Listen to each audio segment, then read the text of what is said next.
कैसे हैं आप लोग।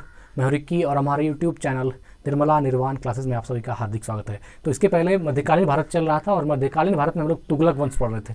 तो आइए तुगलक वंश का ही कुछ पॉइंट देखे थे और कुछ पॉइंट यहाँ है। अभी भी ये तुगलक वंश का पूरा नहीं है, कुछ पॉइंट और बाकी है, उसको आगे हम लोग देखेंगे। आइए, तो यही पॉइंट अगला वीडियो में हम लोग यहीं से देखे थे और यहीं से इंड हुआ था और यहीं से आज स्टार्ट हुआ है। देखिए क्या है, अफ्रीकी है ना, अफ्रीकी मोरक्को यात्री इबन बतूता, क्या नाम है, इबन बतूता लगभग 1333 ईस्वी में भारत आया। तो इबन बतूता भारत कब आया? 1333 ईस्वी। मोस्ट इंपॉर्टेंट क्वेश्चन है कि इबन बतूता जो था मोरक्को यात्री, अफ्रीका यात्री है ना, अफ्रीकी यात्री, वो भारत कब आया? तो 1333। कब आया? 1333 ईस्वी में भारत आया। सुल्तान ने इसे दिल्ली का काजी नियुक्त किया। सुल्तान ने इसको क्या नियुक्त किया? दिल्ली का काजी। क्या बनाया? दिल्ली का काजी नियुक्त किया। 1342 ईस्वी में सुल्तान ने इसे अपने राजदूत के रूप में चीन भेजा, है ना। इबन बतूता को सुल्तान ने चीन कब भेजा? तो 1342 ईस्वी में सुल्तान ने इसे अपने राजदूत के रूप में चीन भेजा। तो ये क्वेश्चन बहुत इंपॉर्टेंट था कि अफ्रीकी यात्री कौन था? इबन बतूता मोरक्को का था, जो इबन बतूता लगभग 1333 ईस्वी में भारत आया। तो इबन बतूता भारत कब आया? 1333 ईस्वी में। सुल्तान ने इसे कहा क्या किया? दिल्ली का काजी नियुक्त कर दिया। सुल्तान ने इसे दिल्ली का काजी बना दिया। किसको? इबन बतूता को। और 1342 ईस्वी में सुल्तान ने इसे अपने राजदूत के रूप में चीन भेजा। 1342 ईस्वी में राजदूत के रूप में इबन बतूता को सुल्तान ने कहाँ भेज दिया? चीन भेज दिया। तो ये पॉइंट बहुत इंपॉर्टेंट था। आगे देखते हैं। इबन बतूता की पुस्तक रहला। इबन बतूता की पुस्तक का नाम क्या है? रहला। तो इबन बतूता की पुस्तक रहला में मोहम्मद तुगलक के समय की घटनाओं का वर्णन है। इसने अपनी पुस्तक में विदेशी व्यापारियों के आवागमन, डाक चौकियों की स्थापना यानी डाक व्यवस्था एवं गुप्तचर व्यवस्था के बारे में लिखा है। डाक व्यवस्था और गुप्तचर व्यवस्था के बारे में लिखा है। क्या कहा जा रहा है? देखिए, तो इबन बतूता की पुस्तक का नाम क्या है? रहला। तो इबन बतूता की पुस्तक रहला में मोहम्मद तुगलक के समय की घटनाओं का वर्णन है। और इसमें अपनी पुस्तक में रहला जो लिखा है इबन बतूता ने, उस पुस्तक में विदेशी व्यापारियों का भी आवागमन का वर्णन है, डाक चौकियों की स्थापना का वर्णन है, यानी डाक व्यवस्था और गुप्तचर व्यवस्था के बारे में भी लिखा गया है। और किस पुस्तक में? रहला में। तो ये पुस्तक बहुत ही ज़्यादा इंपॉर्टेंट है जो इबन बतूता अफ्रीकी यात्री का है। ठीक है, आगे बढ़ते हैं। मोहम्मद तुगलक ने जिन प्रभा सूर, क्या नाम है? जिन प्रभा सूर नामक जैन साधु से, है ना, मोहम्मद तुगलक ने जिन प्रभा सूर नामक जैन साधु के साथ विचार विमर्श किया था। तो मोहम्मद बिन तुगलक ने किस जैन साधु के साथ विचार विमर्श किया था? तो उसका नाम क्या था? जिन प्रभासूर। क्या नाम था? जिन प्रभासूर। मोस्ट इंपॉर्टेंट क्वेश्चन है। जिन प्रभासूर के साथ जो है विचार विमर्श किया था। आगे बढ़ते हैं। मोहम्मद बिन तुगलक की मृत्यु 20 मार्च 1351 ईस्वी को सिंध जाते समय थट्टा के निकट गोडाल में हो गई, है ना, गोडाल में हो गई। क्या कर रहा है कि मोहम्मद बिन तुगलक की मृत्यु कब हुई? 20 मार्च। मोहम्मद बिन तुगलक की मृत्यु 20 मार्च 1351। मोहम्मद बिन तुगलक की मृत्यु कब हुई? 20 मार्च 1351 ईस्वी को। कहाँ? सिंध जाते समय थट्टा के निकट, है ना, सिंध जाते समय थट्टा के निकट गोडाल में हो गई। सिंध जाते समय थट्टा के निकट कहाँ हो गई? गोडाल में हो गई। तो ये मोहम्मद बिन तुगलक की मृत्यु कब हुई? 20 मार्च 1351 को। मोस्ट इंपॉर्टेंट क्वेश्चन था कि मोहम्मद बिन तुगलक की मृत्यु कब हुई? 20 मार्च 1351 ईस्वी को। आगे बढ़ते हैं।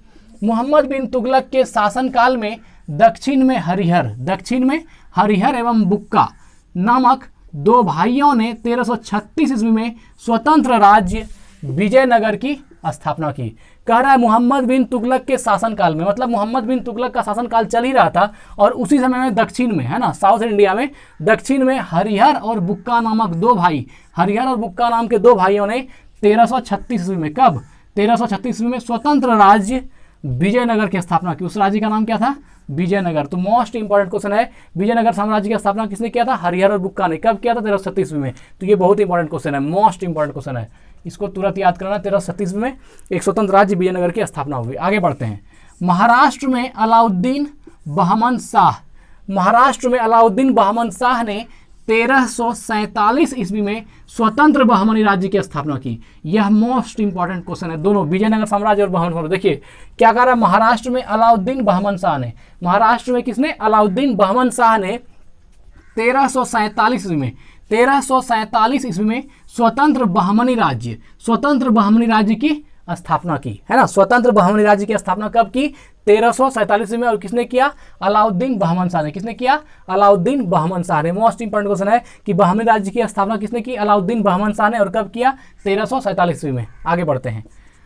मोहम्मद बिन तुगलक की मृत्यु पर इतिहासकार बदायूनी, है ना, मोहम्मद बिन तुगलक की मृत्यु पर इतिहासकार बदायूनी लिखता है, अंततः लोगों को उससे मुक्ति मिली और उसे लोगों से, मतलब लोगों को भी इससे तुगलक से मुक्ति मिल गई और तुगलक को भी लोगों से मुक्ति मिल गई। क्या कह रहा है? मोहम्मद बिन तुगलक की मृत्यु पर, मोहम्मद बिन तुगलक की जो मौत हुई तो उसकी मृत्यु पर इतिहासकार बदायूनी ने क्या लिखा? बदायूनी लिखता है कि अंततः लोगों को उससे मुक्ति मिली, अर्थात लोगों को मोहम्मद बिन तुगलक से मुक्ति मिली और उसे, और मोहम्मद बिन तुगलक को वहाँ के लोगों से मुक्ति मिली। तो ये बहुत अच्छा सेंटेंस है, कई बार पूछा जाता है ये किसके संदर्भ में कहा गया है। तो ये कहा गया है किसके बारे में? मोहम्मद बिन तुगलक के बारे में, मोहम्मद बिन तुगलक की मृत्यु के बारे में। आगे बढ़ते हैं। मोहम्मद बिन तुगलक शेख अलाउद्दीन का शिष्य था। मोहम्मद बिन तुगलक किसका शिष्य था? शेख अलाउद्दीन का। मोहम्मद बिन तुगलक शेख अलाउद्दीन का शिष्य था। वह सल्तनत का पहला शासक था। कौन? मोहम्मद बिन तुगलक सल्तनत का पहला शासक था जो अजमेर में शेख मोइनुद्दीन, शेख मोइनुद्दीन चिश्ती की दरगाह और बहराइच में सालार मसूद गाजी के मकबरे में गया। तो यह भी मोस्ट इंपॉर्टेंट क्वेश्चन है। देखिए क्या कह रहा है, मोहम्मद बिन तुगलक शेख अलाउद्दीन का शिष्य था। ये तो बहुत अच्छा क्वेश्चन है, बहुत ही ज़्यादा, कि मोहम्मद बिन तुगलक किसका शिष्य था? शेख अलाउद्दीन का शिष्य था। और वह सल्तनत का पहला शासक था जो अजमेर में शेख मोइनुद्दीन चिश्ती की दरगाह में भी गया और बहराइच में सालार मसूद गाजी के मकबरे में भी गया, है ना। अजमेर के शेख मोइनुद्दीन चिश्ती की दरगाह पर भी गया और बहराइच में सालार मसूद गाजी के मकबरे में भी गया। आगे बढ़ते हैं, बहुत इंपॉर्टेंट क्वेश्चन है। मोहम्मद बिन तुगलक ने बदायूं में मीरन, मुलहिम, दिल्ली में शेख निजामुद्दीन औलिया, मुल्तान में शेख रुकनुद्दीन, अजूधन में शेख मुल्तान आदि संतों की कब्र पर मकबरे बनवाए। देखिए बहुत इंपॉर्टेंट क्वेश्चन है। मोहम्मद बिन तुगलक ने बदायूं में किसके लिए? मीरन, मुलहिम। बदायूं में मीरन, मुलहिम के लिए मकबरा बनाया। दिल्ली में देखिए, दिल्ली में शेख निजामुद्दीन औलिया के लिए मकबरा बनाया। और मुल्तान में शेख रुकनुद्दीन के लिए मकबरा बनाया। और अजूधन एक जगह है, अजूधन में शेख मुल्तान के लिए मकबरा बनाया। आदि संतों के लिए, सभी संत थे, आदि संतों की कब्र पर मकबरे बनवाए। तो देखिए कितना मकबरा बनाया? बदायूं में 1, दिल्ली में 2, मुल्तान में 3, अजूधन में 4 मकबरा बनाया। तो मोहम्मद बिन तुगलक ने बदायूं में मीरन मुलहिम के लिए मकबरा बनाया, दिल्ली में शेख निजामुद्दीन औलिया के लिए मकबरा बनाया, और मुल्तान में शेख रुकनुद्दीन के लिए मकबरा बनाया, और अजूधन में शेख मुल्तान के लिए मकबरा बनाया। आदि संतों की कब्र पर मकबरे बनवाए। आगे बढ़ते हैं। फिरोज तुगलक का राज्याभिषेक थट्टा के नज़दीक 20 मार्च 1351 ईस्वी को हुआ। कब हुआ? 20 मार्च 1351 ईस्वी। क्या कह रहा है? फिरोज तुगलक का राज्याभिषेक, फिरोज तुगलक का जो राज्याभिषेक हुआ वह थट्टा के नज़दीक हुआ। कहाँ हुआ? थट्टा के नज़दीक। कब हुआ? तो 20 मार्च 1351 को हुआ। पुनः फिरोज का राज्याभिषेक, फिर जो है फिरोज का राज्याभिषेक दिल्ली में भी हुआ। इसका राज्याभिषेक दिल्ली में भी अगस्त 1351, दिल्ली में कब हुआ? अगस्त 1351 ईस्वी को हुआ। खलीफा द्वारा इसे कासिम अमीर उल मोममीन की उपाधि दी गई। कौन सी उपाधि दी गई? कासिम अमीर उल मोमिन, है ना, कासी अमीर उल मोममीन की उपाधि दी गई। तो फिरोज तुगलक का राज्याभिषेक थट्टा के निकट 20 मार्च 1351 ईस्वी को हुआ। पुनः फिरोज का राज्याभिषेक दिल्ली में भी हुआ और वह अगस्त 1351 ईस्वी को हुआ। खलीफा द्वारा इसे कासिम अमीर उल मोममीन की उपाधि दी गई। बहुत इंपॉर्टेंट, कासिम अमीर उल मोममीन की उपाधि किसको दी गई? तो फिरोज तुगलक को। आगे बढ़ते हैं। राजस्व व्यवस्था के अंतर्गत फिरोज ने अपने शासनकाल में 24 कष्टदायक करों को समाप्त कर केवल 4 कर, कौन कौन सा है? खराज, खुम्स, जजिया, जकात को वसूल करने का आदेश दिया। क्या कह रहा है? देखिए राजस्व व्यवस्था के अंतर्गत फिरोज ने, है ना, राजस्व व्यवस्था के अंतर्गत फिरोज ने अपने शासनकाल में 24 कष्टदायक कर को हटाया और उसके बदले में 4 कर को रखा। तो उसी के बारे में है, देखिए राजस्व व्यवस्था के अंतर्गत फिरोज ने अपने शासनकाल में 24 कष्टदायक करों को समाप्त कर केवल 4 कर, कौन कौन सा 4 कर था? पहला है खराज, खराज का अर्थ होता है लगान, लगान का कर देना पड़ेगा। दूसरा था खुम्स, खुम्स का अर्थ हुआ युद्ध में लूट का माल, जो युद्ध हुआ उसमें जो माल लूटा गया उसमें भी टैक्स। तीसरा था जजिया कर, जो कि जानते हैं कि अदर मुस्लिम कास्ट पर जो है ये जजिया कर लगता था, तो तीसरा जजिया।